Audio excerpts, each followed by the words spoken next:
இந்தாங்க உங்களுக்கு ஒரு சின்ன கிஃப்ட். என்னடா இது? ஓபன் பண்ணி பாருங்க. ம்.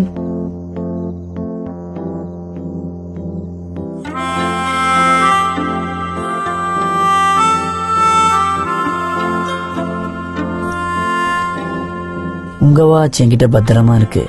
இந்த வாட்சை ஏன் ஞாபகத்தமா நீங்க வச்சுக்கோங்க. ம்.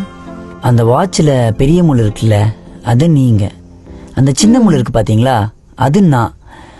நம்ம 2 பேரும் சேரணும்னா, ஐ மீன் அந்த 2 முள்ளும் ஒன்று சேரணும்னா அது ஒரு நாளில் 2 தடவை தான் முடியும். ஆல்ரெடி எனக்கு ஒரு தடவை நடந்துடுச்சு. அந்த இன்னொரு தடவைக்காக தான் நான் வெயிட் பண்ணிட்டு இருக்கேன். சீக்கிரமே நடக்கும்னு நம்புறேன்.